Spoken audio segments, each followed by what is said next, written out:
Okay, இந்த நாளில் கர்த்தருடைய வார்த்தையை வேதத்தை எடுத்துக்கொண்டவர்கள் எடுத்து வாசிக்க கேட்போம். மத்திய எழுதிய சுவிசேஷம் 6ஆம் அதிகாரம் வசனங்கள் 13ஆம் வசனத்தை வாசிக்க கேட்போம். மத்திய எழுதிய சுவிசேஷம் 6ஆம் அதிகாரம் வசனம் 13ஆம் வசனத்தை வாசிக்க கேட்போம். எங்களை சோதனைக்கு உட்பட பண்ணாமல் தீமையில் நின்று எங்களை ரட்சித்துக் கொள்ளும். அல்லேலூயா. இந்த வார்த்தை ஆண்டவராகிய இயேசு கிறிஸ்து சீஷர்கள் ஆண்டவர்கிட்ட கேட்பாங்க, நாங்க எப்படி ஜெபிக்கணும், எதற்காக ஜெபிக்கணும், பல காரியங்களை சொல்லப்படும் பொழுது ஆண்டவராகிய இயேசு கிறிஸ்து எப்படி ஜெபிக்கணும்ன்ற ஒரு காரியத்தை அங்க கற்றுக் கொடுக்கிறார். நீங்க அதுல 9ஆம் வசனத்திலிருந்து 13ஆம் வசனத்திலிருந்து வாசி சொன்னா எப்படி ஜெபிக்க வேணும்ன்ற ஒரு காரியத்தை சீஷர்களுக்கு தம்முடைய பிள்ளைகளுக்கு ஆண்டவர் என்ன பண்ணி கொடுக்கிறார்னா கற்றுக் கொடுக்கிறார். ஆனா 13ஆம் வசனத்துல ஒரு வார்த்தை சொல்லி கொடுக்கிறார். என்ன வார்த்தைன்னா நீங்க எடுத்து வாசிக்கலாம். 6ஆம் அதே அதிகாரத்தில் 13ஆம் வசனம் மீண்டும் ஒரு விஷயம் கூட வேதத்தை வைத்துக் கொண்டவர்கள் நீங்கள் சத்தத்தை உயர்த்தி நீங்க விசுவாசமா அந்த வார்த்தை வாசிக்கலாம். வாசிக்கலாமா? எங்களை சோதனைக்கு உட்பட பண்ணாமல், எங்களை சோதனைக்கு உட்பட பண்ணாமல். இன்னைக்கு எப்ப ஜெபிக்கிறாங்க விசுவாசிகள், எப்ப அதிகமா ஜெபம் இருக்கு சொன்னா எப்போ சோதனை அதிகமா வருதோ அப்பதானே பண்ணாங்க கர்த்தரை தேடுவாங்க. யாருக்கெல்லாம் விளங்குதுங்க? எப்ப சோதனை நம்மளுக்கு அதிகமா வருது, எப்ப நெருக்கங்கள் அதிகமா வருது, எப்போ ஒருவேளை பாடுகள் அதிகமா வருது, வியாதிகள் வரும்போது, இல்ல நம்ம இடத்துல இயலாமைகள் வரும்போது, இல்ல மனிதர்கள் நமக்கு விரோதமா எழும்பும் பொழுதுதான் நம்ம என்ன பண்றோம் சொன்னா கர்த்தரை தேட ஆரம்பிக்கிறோம். அல்லேலூயா. ஆனா ஆண்டவராகிய இயேசு கிறிஸ்து தம்முடைய சீஷர்களுக்கு கற்றுக் கொடுக்கிறா, நீ நல்லா இருக்கும்போதே ஜெபிக்க பழகிக் கொள்ளணும். அல்லேலூயா. இருக்கீங்களா? சோதனை வந்த பிறகு ஜெபிக்க கூடாது, நீங்கள் சோதனைக்கு உட்படாமல். அல்லேலூயா. இன்னைக்கு நிறைய விதத்துல சோதனைகள் வருது. அல்லேலூயா.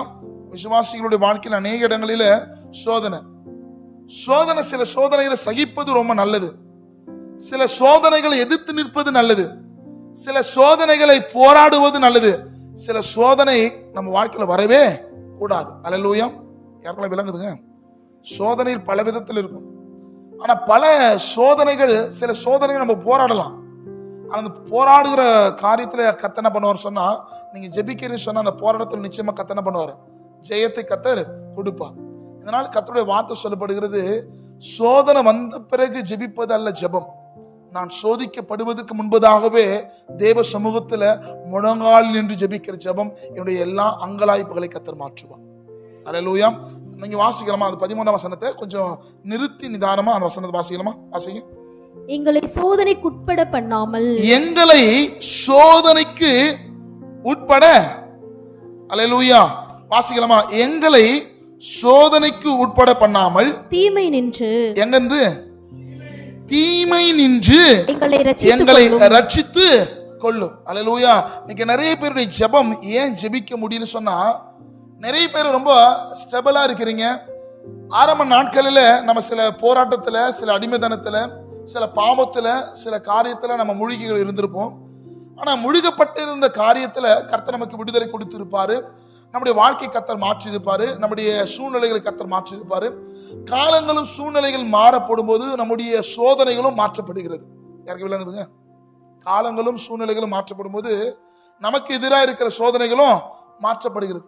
அப்போ ஒவ்வொரு காலகட்டத்திலும் நான் சோதனையிலிருந்து தப்பித்துக் கொள்ளணும் சொன்னா, நான் சோதனையிலிருந்து தப்பிக்கொள்ள ஒரே ஒரு வழி என்னுடைய முழங்கால் தான். அல்லேலூயா. வேதம் சொல்லுதுல, உங்களில் ஒருவன் துன்பப்பட்டால், யாக்கோபு சொல்வார்ல பவுல், உங்களில் ஒருவன் துன்பப்பட்டால் அவனுக்காக என்ன பண்ணோம், துன்பப்படுகிற என்ன பண்ணோம். இப்ப நிறைய பேர் ஆண்டவர் சொல்றார்ல, என்னோட கூட விழித்திருந்து எங்களோட கூட என்ன 1 மணி நேரமாவது உங்களால ஜெபிக்க முடியலன்னு சொல்றது காரணம் தெரியுமா? ஏன் ஏசப்பாவில எல்லாருக்காக ஏசப்பா ஜெபிச்சிருக்கலாம்ல. ஏசப்பாவில் கூடாத காரியம் ஒண்ணுமே இல்ல. ஆமா இல்லைங்களா? ஏசப்பா நினைச்சா உங்களுக்காக நான் ஜெபிக்கிறேன், உங்களுக்காக நான் சிலுவை அரைஞ்சேன், உங்களுக்காக என் ஜீவனை கொடுத்தேன், உங்களுக்காக ரத்தத்தை கொடுத்தேன், இதெல்லாம் ஆண்டவர் கொடுத்தாரு. ஆனா உன் வாழ்க்கையில ஒண்ணு ஆண்டவர் கொடுக்கணும். எதை கொடுக்கணும்னா உன்னுடைய நேரத்தை கர்த்தர் கொடுக்கணும். சில முழங்கால் முழங்காத வரையிலும் உங்க வாழ்க்கையில் அற்புதத்தை பார்க்கவே முடியாது. என் வாழ்க்கையில் அற்புதங்கள் நடக்கணும், என் வாழ்க்கையில் அதிசயங்கள் நடக்கணும் சொன்னா நான் முழங்காலில் நின்று ஜெபிக்கணும். அல்லேலூயா. யாருக்கு விளங்குதுங்க? ஆண்டவர் சில சாய்ஸ் நம்ம கிட்ட கொடுக்கிறார். நீ எப்ப ஜெபிக்க ஆரம்பிக்கிறையோ அப்பொழுது வாழ்க்கையில சில காரியங்களை கர்த்தர் மாறுதல முடிய பண்ணுவான். ஆமென். இருக்கீங்களா? சோதனைக்கு வாசிங்க, மீண்டும் வாசிங்க, வசந்த வாசிங்க.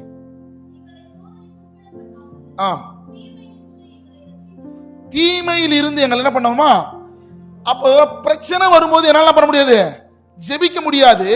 நான் பிரச்சனை இல்லாத நேரத்துல நான் தேவ சமூகத்தை ஜெபிக்கனா, பிரச்சனையான காலத்துல என் ஜெபங்கள் என்ன பண்ணும்? ஸ்டெபிளா வைக்கும். யாருக்கு விளங்குதுங்க? அல்லேலூயா. இன்னைக்கு நிறைய பேர் சர்ச்சைக்கு 7 மணிக்கு அப்படின்னு நம்ம அனௌன்ஸ் பண்றோம் அப்படின்னு வச்சுங்களேன், ஒரு 7:30 வச்சுக்கலாம். 7:30க்குள்ள ஒரு விசுவாசி வராங்கன்னு வச்சுக்கலாம், நம்ம நினைச்சுக்கலாம், நான் நினைச்சுக்குவேன் இவங்களுக்கு ஏதோ ஒரு பிரச்சனை இருக்கு. அல்லேலூயா. 8 மணிக்கு வரான்னு வச்சு நம்ம ஆளு ஏதோ வாழ்க்கையில் எந்த பிரச்சனை இல்லையோ வருது போது ஸ்டெபிள் ஆகிறான். அல்லேலூயா. சில பேர் மெசேஜ்ல பாதி டைம்ல வருவான், பார்த்துருக்கீங்களா? அவங்கெல்லாம் பார்த்தோன்னா இது வந்து ஒரு கடமை அப்படின்னு. அல்லேலூயா. சிலரெல்லாம் ஜெபிங்க நம்ம சொல்லுவோம், என்ன பண்ண மாட்டாங்க, ஜெபிக்கவே மாட்டாங்க. என்னோட கூட இணைஞ்சு எல்லாரும் பாடுங்கன்னு என்ன பண்ண மாட்டாங்க, பிரச்சனைக்கு ஆள் பாருங்க. நீங்க யோசிச்சு பாருங்களேன், உங்க வாழ்க்கையில சொல்லனாலும் ஆட்டோமேட்டிக்கா ஆயிடுவீங்க, ஜெபிக்க ஆரம்பிச்சிடுவீங்க. நான் சொல்றது புரியுதா? அல்லேலூயா. சோதனை வரும்போது நம்ம நிறைய பேர் ஜெபிக்கிறோம், ஆனா கர்த்தர் நமக்கு ஒரு காரியத்தை கற்றுக் கொடுக்கிறா. சோதனை வராத முன்னாடியே நீ என்ன பண்ணிடு, ஜெபிக்க பழகிக்கும். அது விலையேற பெற்ற ஆசீர்வாதம். ஏசப்ப சிலுவையில் அறையப்பட்ட பொழுது ஜெபிக்கல, அறையப்படாதுக்கு முன்பதாகவே அவர் ஜெபித்தார். ஏன் அங்க என்ன கற்றுக் கொடுக்கிறார்? அவர் நினைச்ச ஜெபத்தினால் எல்லாவற்றையும் அவர் என்ன பண்ணிருக்கலாம், ஜெயித்திருக்க முடியும். சில காரியத்தை அவர் விட்டு கொடுத்த நோக்கமே உனக்காகவும் எனக்காகவும். அல்லேலூயா. அவர் வந்த நோக்கத்தை நிறைவேற்றுவதற்காக. அல்லேலூயா. ஏசப்பா பல தீர்க்கதரிசிகள் வாழ்ந்து காண்பித்தாங்க, ஆனா ஏசப்பா ஒருவர் மாத்திரம் தான் பரிசுத்தமான வாழ்ந்து காண்பித்தார். அல்லேலூயா.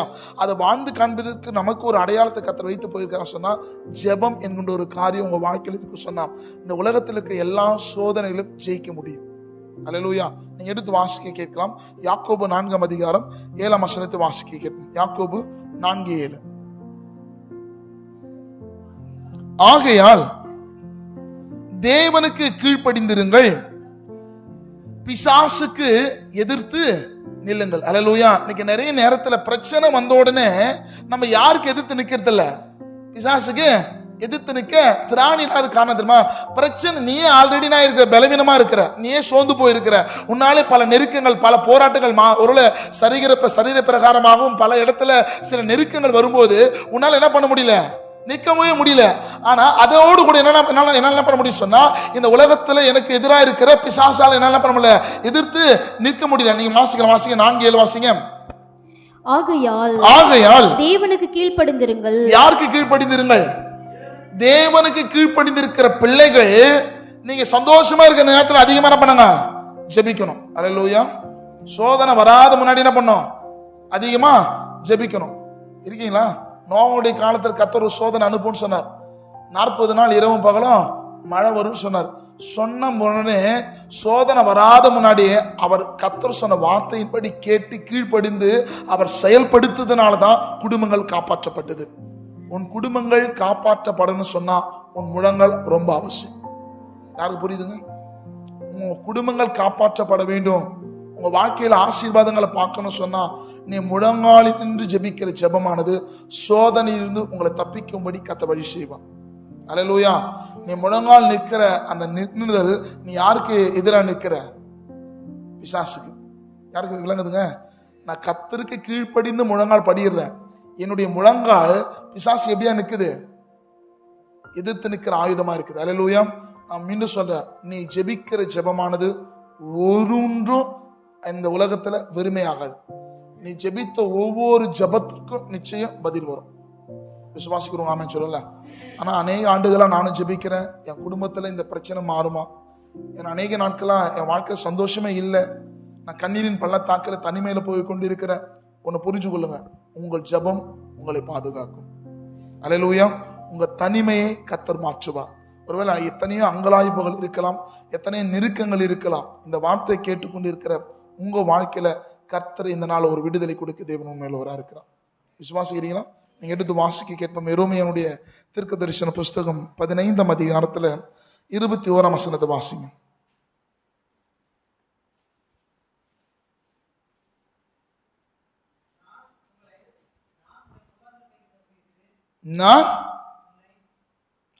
வசனம் சொல்லும். எரேமியா 15:21. நான் உன்னை யாருடைய கையிலிருந்து தப்புவித்து? கர்த்தருக்கு கீழ்ப்படிந்து பிசாசுக்கு எதிர்த்து நில்லுங்கள், அப்பொழுது அவன் உங்களை விட்டு ஓடி போவானா? அவனை துரத்தினாலும் போக முடியாது உங்களால. அல்லேலூயா. எனக்கு முன்னாடி ஒரு சர்ப்பம் இருக்கு, எனக்கு விரோதமா ஒரு தீமையான ஒரு விலங்கு இருக்கு சொன்னா அதை என்னால் துரத்த முடியும். ஆனா பார்க்க முடியாத ஒரு சத்துருவனை துரத்த முடியும் சொன்னா, நீ முழங்காலில் நின்று ஜெபிக்கிற ஜெபமானது உன் குடும்பத்துக்கு விரோதமாக, உன் தனிப்பட்ட வாழ்க்கைக்கு விரோதமாக போராடுகிற எல்லா பிசாசுகளையும் உன் ஜெபங்கள் துரத்த முடியும். அல்லேலூயா, அல்லேலூயா. யாரும் விசுவாசிக்கிறீங்க? வாசிங்க, 21 வாசிங்க, சத்தத்தை உயர்த்து வாசிங்க. நான் உன்னை பொல்லாதவருடைய கைக்கு தப்புவித்து உன்னை பலமானவருடைய கைகளுக்கு நீங்களாக்கி விடுவிப்பேன் என்கின்றார். அல்லேலூயா. இதுவரையில பல நெருக்கத்துல நீ ஒருவேளை சுமந்து கொண்டு ஒருவேளை இடுக்கமான வாசல் வழியா நீ பிரவேசித்துக் கொண்டிருக்கலாம். ஆனா கர்த்தர் சொல்லுங்க, பல பலவானுடைய கையில, சில மனிதனுடைய கைக்குள்ள அவங்கள மீறி என்னால் எதுவுமே செய்ய முடியல. பலருடைய ஆசீர்வாதங்கள் மனிதர்கள் தடையா இருக்கிறாங்க. அப்படிப்பட்ட ஒரு அனுபவத்துல நீங்க இருக்கலாம். ஆனா கர்த்தர் சொல்கிறார், பலவானுடைய கையிலிருந்து இந்த நாளில் கர்த்தர் உன்னை தப்புவிக்க பண்ணுவார். அல்லேலூயா. பல மனுஷனுடைய கைகளை அகப்பட்டு இருக்கிறீங்களா? பலருடைய ஆசீர்வாதம் மனுஷர்கள் தடையா இருக்கிறதா? கர்த்தர் இந்த விடுதலை நாட்களை கர்த்தர் சொல்கிறார், பலவானுடைய கைகளில் இருந்து கர்த்தர் உன்னை தப்புவிப்பார். அல்லேலூயா, அல்லேலூயா. கொஞ்சம் யோசித்து பாருங்களேன். கர்த்தருக்கு கீழ்ப்படிந்து இருந்தா கோலியாத் யாருக்கு முன்னாடி நிற்கிறாரு? இஸ்ரவேல் ஜனத்துக்கு முன்பதாக நிற்கிறாரு. இப்ப கோலியாத் முன்னாடி யார் வந்து நிக்கிறது? தாவீது எப்படி இருக்கிறான்? ரொம்ப சின்ன பையன். அவன் யுத்தத்திற்கு ஆகல, பழக்கி வைக்க படையில. அவனுக்கு யுத்தத்துக்கு செய்வதற்கான எந்த விதமான மெட்டீரியலும் யாருக்கிட்ட இல்ல, தாவீதுக்குள்ள இல்ல. இப்ப கோலியாத்து வந்து நிற்கிறான். கோலியாத்து பார்த்து எல்லாம் பயப்படுறாங்க. ஆனா யாரும் பயப்படல. யாருக்கு விளங்குது? புரியுங்க ராமே சொல்லல.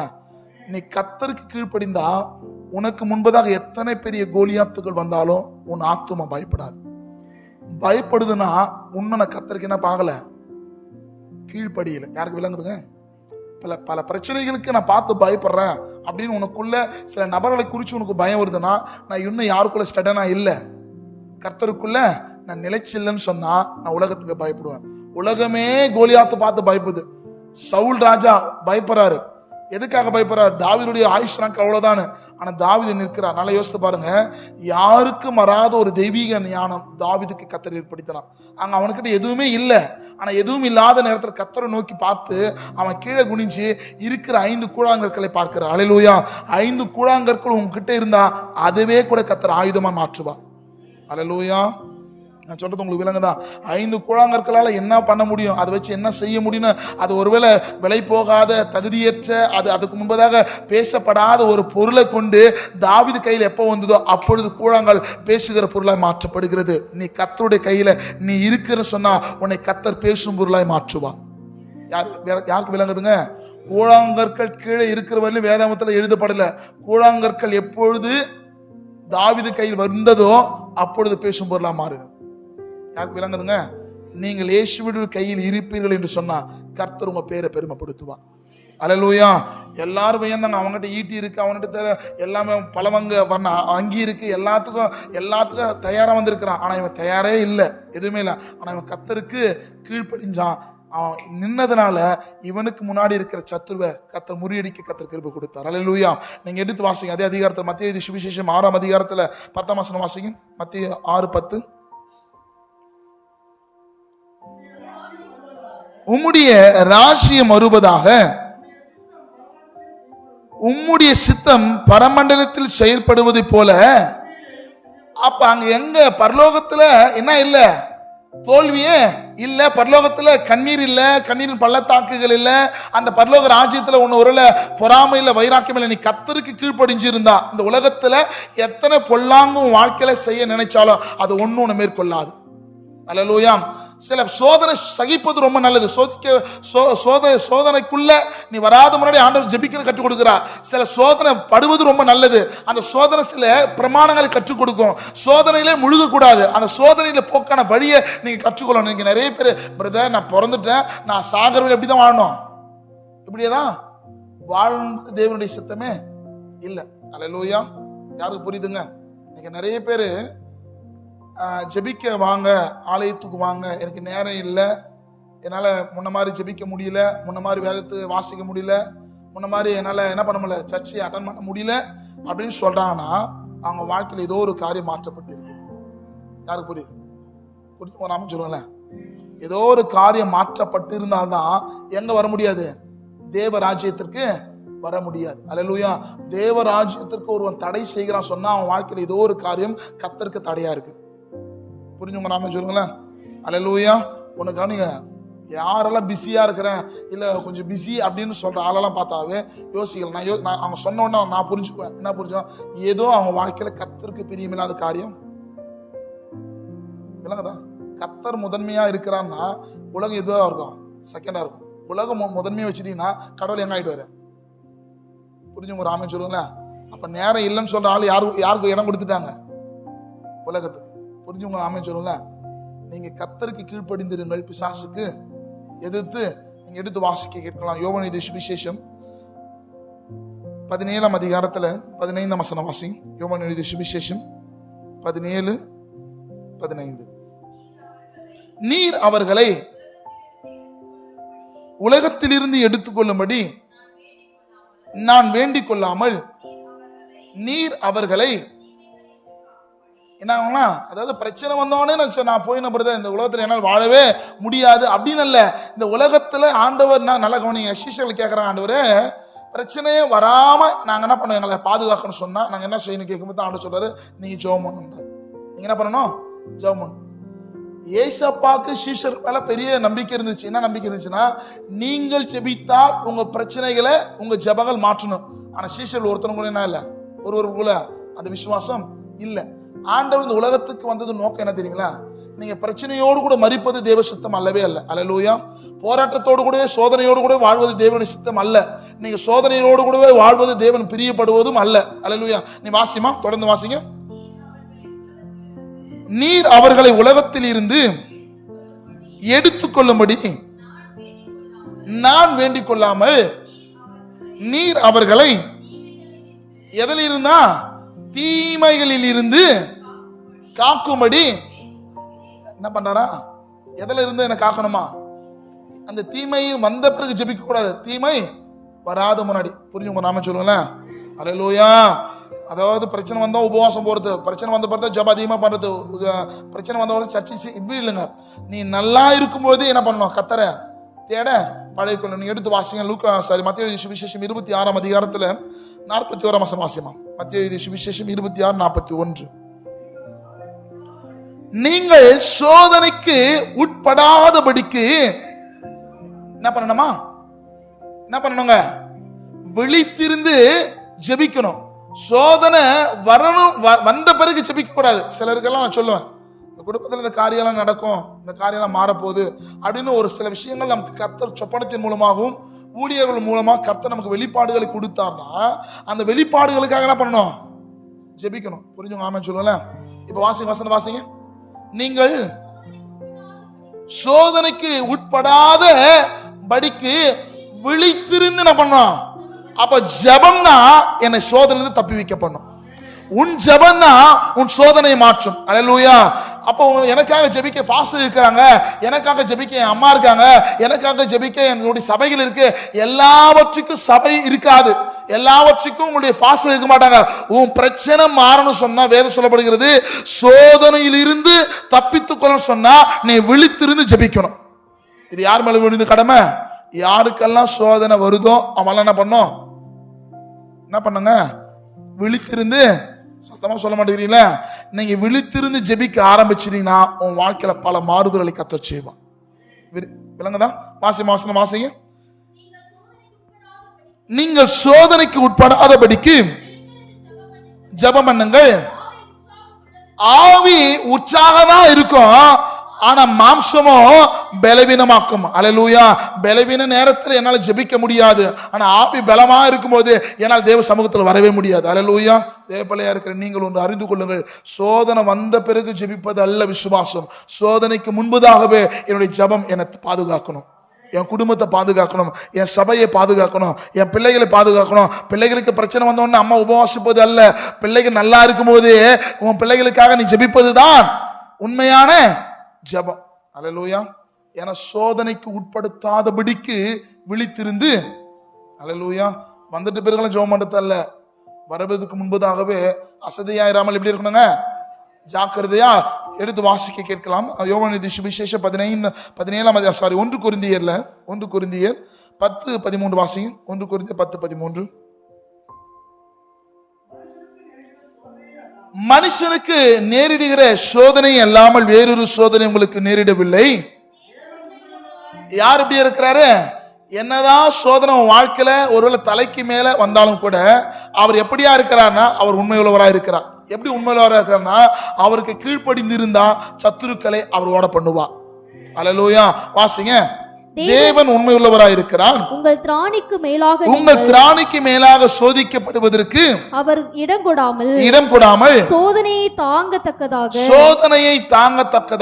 சோதனையோடு கூட அதற்கு தப்பிக்கொள்ளும். ஒருவேளை என் வாழ்க்கையில இதுக்கு மேல நல்லா சுமக்கவே முடியல பிரதர், இது உன்னுடைய ஞானம், இது உன்னுடைய வெளிப்பாடு. அல்லேலூயா. எனக்கு வருகிற பிரச்சனை பிரதர் யாருக்குமே வரல, இல்லங்க, உன்னுடைய கெப்பாசிட்டி யாருக்கு தெரியும்? ஏசப்பாவுக்கு தெரியும். அல்லேலூயா. உன்னை புரிஞ்சுக்கொள்ளுங்க, இதுவரையிலும் ஆண்டவர் உங்களை நடத்தக்கூடும் என்று சொன்னா இனியும் அவர் உன்னை நடத்துவார். அல்லேலூயா. மனிதனுக்கு நேரிடுகிற சோதனை இல்லாமல் வேறொரு சோதனை உங்களுக்கு, அல்லேலூயா, சோதனை வராத முன்னாடி என்ன பண்ணணும்?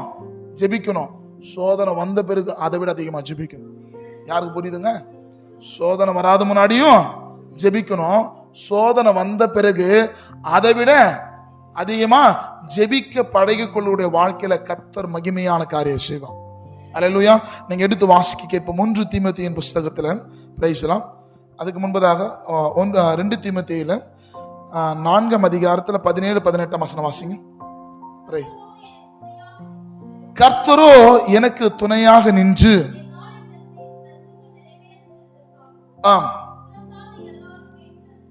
புறஜாதி எல்லாரும் கேட்கிறதற்காகவும் என்னை பலப்படுத்தினான். சிங்கத்தில் தாவீதை சிங்கத்தின் வாயிலும் இருந்தும் கரடியின் வாயிலும் இருந்தும் நான் ரட்சிக்கப்பட்டேன். யோசித்து பாருங்க, எத்தனையோ பேர் நம்ம அழிக்கப்படி எத்தனையோ கூட்டங்கள் நமக்கு விரோதமா வந்தாங்கல்ல ஆரம்ப நாட்கள்ல. வந்தாங்களா வரலையா? சில அப்படிப்பட்ட அனுபவம் வந்திருக்கா? சிலர் நம்மளை அடிக்கும்படிக்கு நம்முடைய ஆசீர்வாதத்துக்கு தடையாய் நம்ம எத்தனையோ பேர் நமக்கு விரோதம் வந்திருப்பாங்க. எத்தனையோ பேர் நம்ம மறைமுகமாகவும் நேர்முகமாகவும் நம்ம சந்தித்து இருக்கக்கூடும். ஆனா கர்த்தர் கூட இருக்கிறதுனாலதான் இந்த நாள் வரையிலும் நம்முடைய வண்டி ஓடுது. அல்லேலூயா, அல்லேலூயா. கர்த்தர் உங்க கூட இருக்கிறார்னா எவ்வளோ உபத்திரங்கள் வந்தாலும் அவர் நம்ம நடத்துவார். இருக்கீங்களா? நீங்க எடுத்து வாசிக்க கேட்கலாம். 2 தெசலோனிக்கேயர் புஸ்தகத்துல 2 தெசலோனிக்கேயர் 3:3 வசனத்தை வாசிங்க. கர்த்தரும் எப்படி உள்ளவருங்க? கர்த்தர் உண்மை உள்ளவர், அவர் உங்களை சிறப்படுத்தி எங்க தீமை நின்று. யார் விசுவாசிக்கிறீங்க? இந்த மாதத்துல இந்த கடைசி நாட்கள்ல கர்த்தர் சொல்ல உங்களை தீமையில் இருந்து கர்த்தர் விலக்கி பாதுகாத்துக் கொள்ளுவார். உங்களை மாத்திரமல்ல, நீங்கள் ஜெபிக்கிற ஜெபமானது உங்க குடும்பங்களை தீமையிலிருந்து கர்த்தர் பாதுகாத்துக் கொள்ளுவார். விசுவாசிக்கிறீங்களா? அல்லேலூயா. நீங்க எடுத்து வாசிக்க வசனத்தை எடுத்து வாசிங்க. Praise the Lord. 2 தீமோத்தேயின் புஸ்தகத்துல 2 பேதுருல 2:9 வாசிங்க. 2 பேதுரு 2ஆம் அதிகாரம் 9ஆம் வசனம். நீங்களோ உங்கள் அந்தகாரத்தில் நின்று ஆச்சரியமான ஒளியினிடத்திற்கு வரவழைத்தபடியினால் என்னங்க புண்ணியங்களை அறிவிக்கும்படிக்கு தெரிந்து கொள்ளப்பட்ட சந்ததியாயும் ராஜரீகமான ஆசாரி கூட்டமாயும் பரிசுத்த ஜாதியுமாயும் அவர்களுக்கு சொந்தமான ஜனமுமாய் இருக்கிறீர்கள். அல்லேலூயா. நீங்க யாருடைய ஜனங்கள்?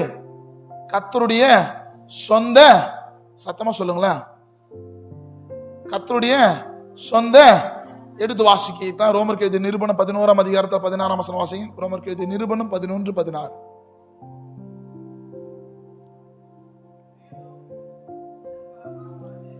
மேலும் முதற்பலன் மாவானது பரிசுத்தமாயிருந்தால் பிசையப்படுகிற மாவானது முழுவதும் பரிசுத்தமா இருக்கும். வாசிங்க.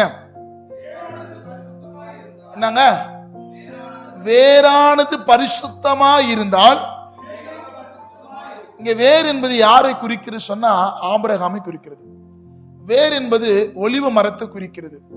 இந்த வேர்ல ஒருவன் நிலைச்சிருந்திருக்கிறான் சொன்னா நிலைத்திருக்கிற பிள்ளைகளை கர்த்தர் ஆசீர்வதிப்பான். அப்ப யாரு நிலைச்சிருக்கு எதுக்கு ஒப்பீடு சொல்றான்னா, இந்த வேர் என்பது எதற்கு அடையாளம் சொன்னா ஆபிரகாமுக்கு அடையாளம் சொன்னான். ஆபிரகாமுடைய சந்ததியிலிருந்து ஈசாக்கு, யாக்கோப்பு, ஏசா என்னதான விசுவாசத்துடைய சந்ததிகள் என்ன பண்ணாங்கன்னா கிளைகளாக இணைக்கப்பட்டார்கள். அல்லேலூயா. அந்த வேர்களை இணைக்கப்படுகிற உங்களை பார்த்து கர்த்தர் சொல்லுகிறார். அல்லேலூயா. வேரானது பரிசுத்தமா இருந்தால் உங்கள் கிளைகள் எல்லாம் எப்படியா இருக்குமா? அல்லேலூயா. உன் வேர்ல ஒரு நம்பிக்கை, என்னை எல்லாவற்றிலும் கர்த்தர் தீமையிலிருந்து என்னை விலக்கி பாதுகாத்துக் கொள்வார்னு உனக்கு ஒரு நம்பிக்கை இருக்கு சொன்னா உன்னுடைய எல்லா செயல்பாடுகளும் ஆசீர்வாதமா இருக்கும். அல்லேலூயா. உள்ளவே இருமனமா இருக்கு, டவுட்டா இருக்கு, டபுள் மைண்டா இருக்கு சொன்னா நீங்க என்ன காரியம் பிரயாசப்பட்டாலும் அதை என்ன பார்க்க முடியாது? ஜெயத்தை பார்க்க முடியாது. யாருக்குள்ள விளங்குதுங்க? ஆபிரகாமுக்கு கர்த்தர் சொன்ன இடத்திற்கு போன்னு சொன்னாரு. எந்த விதமான சந்தேகப்படாமல் ஆபிரகாம் கொடுத்த இடத்திற்கு போனதுனால தான் அவன் விசுவாசத்தினுடைய சந்ததி. அல்லேலூயா. எப்படி வேர் பார்க்க முடியாதோ அது போல இருதயத்தையும் பார்க்க முடியாது. அதனாலதான் கர்த்தர் சொல்கிறார், மனிதன் பார்க்கிற விதமான பார்க்கிறவர் அல்ல, மனிதன் முகத்தை பார்ப்பான், தேவனோ உள்ளா இருக்கிற வேரை பார்க்கிறாரு. அந்த வேரை பார்த்து தான் ஒரு மனுஷன் ஆசீர்வதிப்பாரு. யாருக்கு விளங்குதுங்க? அல்லேலூயா. வேறு யாருக்குள்ள ஸ்ட்ராங்கா இருக்குதோ அவங்க கிளைகள் ஸ்ட்ராங்கா இருக்கும். அல்லேலூயா. அந்த வேர் ஸ்ட்ராங்கா இருந்துச்சு சொன்னா உன்னுடைய எல்லா கிளைகளும் இணைக்கப்பட்டது. வெட்டப்பட்டு இருந்த நம்ம கர்த்தர் இதோடு கூட இணைஞ்சிட்டா, ஒலிவ மரத்தோடு கூட விசுவாசத்தினுடைய அந்த மரத்தோடு கூட இணைச்சதுனால ஆபிரகாமுக்குள்ளே இருந்த அந்த விசுவாசமும் நமக்கு இருதயத்திலும் கர்த்தர் ஏற்படுத்தி இருக்கிறார். யாருக்கு விளங்குதுங்க? அதுதான் சொல்ல வர பவுல். எதுக்கு சொல்லுவாருன்னா, உன் வேரானது பரிசுத்தமா இருந்தால் உன் கிளைகள் முழுவதும்.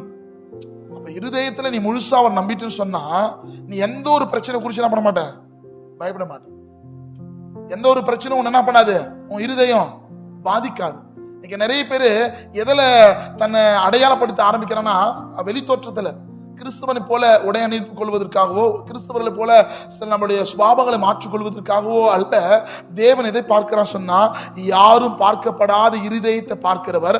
அந்த இருதயம் ஸ்திரமா இருக்கு சொன்னா அவர்கள் அசையாது இருக்கிற கண்மலையா இருப்பாங்க. ஒரு ஆமென் சொல்லலாம். நீங்க எடுத்து வாசி கேட்கலாம். கடைசியா 1 பேதுருல பிரைஸ்லாம் 1 பேதுரு 5ஆம் அதிகாரத்தில் 8ஆம் வசனம் வாசிங்க.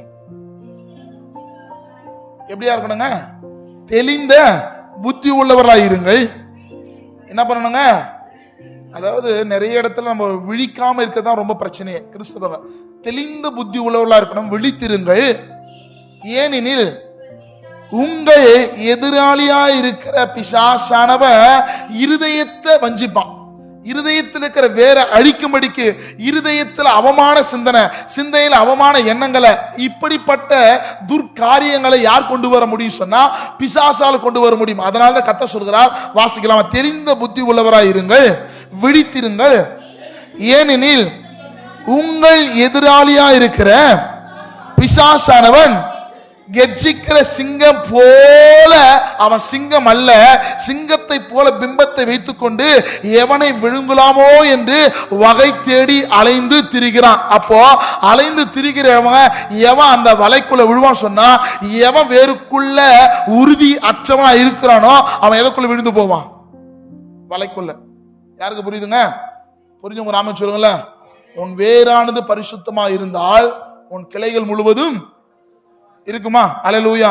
அப்ப கெர்ச்சிக்கிற சிங்கம் போல எவனே விழுங்கலாமோ என்று வகை தேடி, அப்ப எந்த வகை சொன்னா எவனுடைய இருதயத்துல ஆழம் இல்லையோ, எவனுடைய இருதயத்துல ஸ்ட்ராங் இல்லையோ, ஸ்ட்ரென்த் இல்லையோ, அவனை என்ன பண்ணா உலக காரியத்தை கொண்டு அந்த வலைகளை சிக்கும்படி பிசாசானவன் என்ன பண்ணா அலைந்து திரிகிறவனாய் காணப்படுகிறான். அதனால்தான் கர்த்தர் சொல்றா, நீங்கள் சோதனைக்கு உட்படாதபடிக்கு விழித்திருந்து ஜெபம் பண்ணுங்கள்.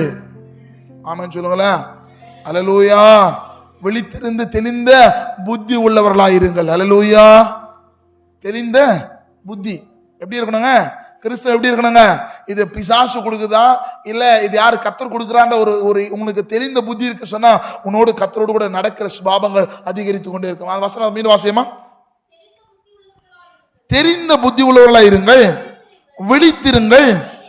ஏனெனில் உங்கள் எதிராளியா இருக்கிற பிசாசானவன் கெர்ச்சிக்கிற சிங்கம் போல் எவனை விழுங்கலாமோ என்று வகை தேடி சுற்றி திரிகிறான். எடுத்து வாசிக்க கேட்கலாம். 2 கொரிந்தியர் புஸ்தகம் 12ஆம் அதிகாரத்துல 7, 8, 9 வசனம் வாசிக்கலாமா? 2 கொரிந்தியர் 12ஆம் அதிகாரத்துல 7ஆம் வசனம், 8ஆம் வசனம், 9ஆம் வசனத்தை வாசிங்க. அன்றியும் எனக்கு வெளிப்படுத்தப்பட்டவர்களுடைய மேன்மை நிமித்தம் நான் என்னை உயர்த்தாதபடிக்கு என் மாம்சத்திலே என்னங்க ஒரு முள்ளு கொடுக்கப்பட்டிருக்கு. வாசிங்க. என்னை நான் உயர்த்தாதபடிக்கு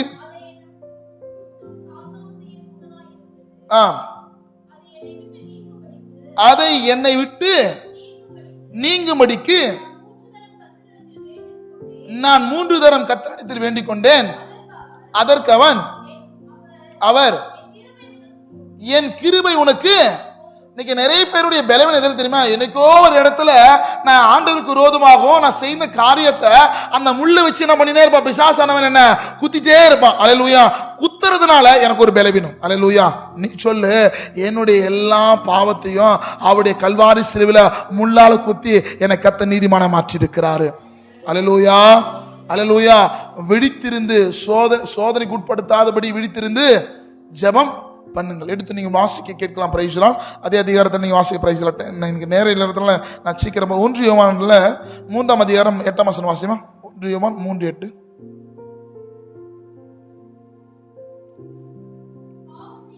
பாவம் செய்கிறவன்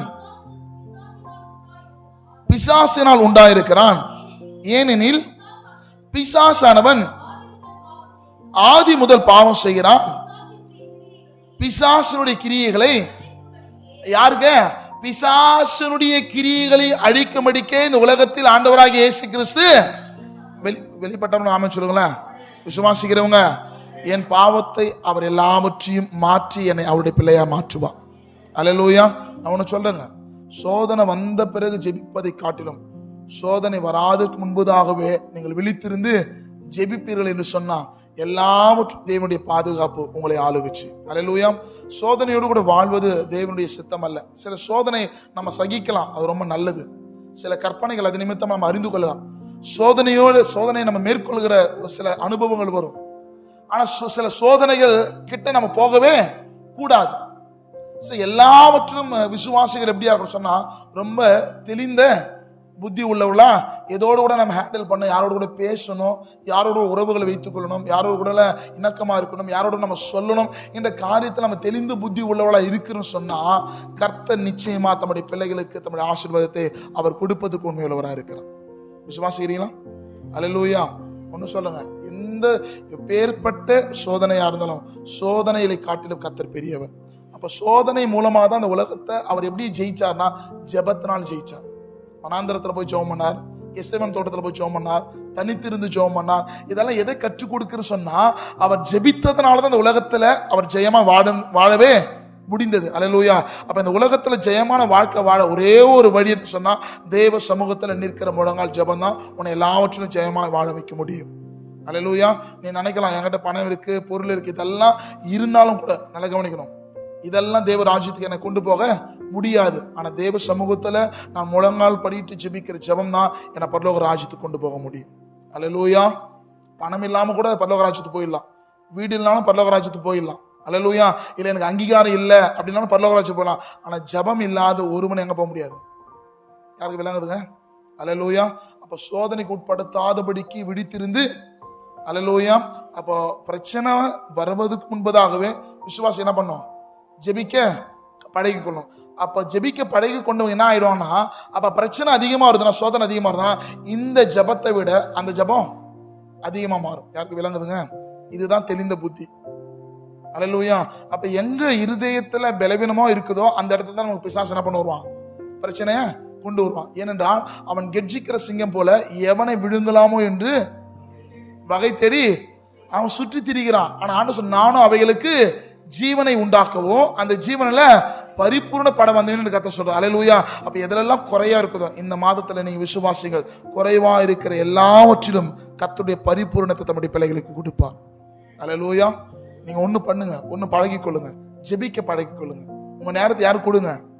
ஒருவேளை இல்லைன்னா என்னால ஜெபிக்க முடியும், நேரம் இல்லை அப்படி சொல்றீங்கன்னா ஒன்று புரிஞ்சுக்கொள்ளுங்க, ஏதோ கர்த்தருக்கு பிரியமில்லாத ஒரு காரியத்தை நான் செய்து கொண்டிருக்கேன். என்னால வேதத்தை வாசிக்க முடியல, முன்ன மாதிரி என்னால ஜெபிக்க முடியல, முன்ன மாதிரி என்னால வேதத்தை நேசிக்க முடியல, என்னால பிரேயர்ஸ் அட்டன் பண்ண முடியல, இல்ல ஓய்வு நாள் ஆராதனை கடந்து கொள்ள முடியும்னு சொன்னா ஒண்ணு புரிஞ்சு கொள்ளுங்க, கர்த்தரை விட வேற ஏதோ ஒரு காரியத்துக்கு நான் என்ன பண்ணிட்டேன், முக்கியத்துவம் கொடுத்ததுனாலதான் என்னால என்ன பண்ண முடியல, கர்த்தர் கொடுக்க வேண்டிய இடத்த நேரத்தை என்னால கொடுக்க முடியல. ஒருவேளை அப்படிப்பட்ட சூழ்நிலையில இந்த வார்த்தை கேட்பீர்கள் என்று சொன்னா இந்த நாள்ல அர்ப்பணிங்க. ஆண்டவரே, இந்நாளில நான் எதெல்லாம் இழந்து போனோம், எதெல்லாம் விட்டு கொடுத்தனோ அதை மறுபடியுமா கர்த்தருக்காக என்ன நான் என்ன பண்றேன், விட்டு கொடுத்து வாழ விரும்புகிறேன். அல்லேலூயா. நம்ம இருக்கிற ஜெபம் பண்ணலாமா? இருக்கிறது கண்களை மூடி. அன்புள்ள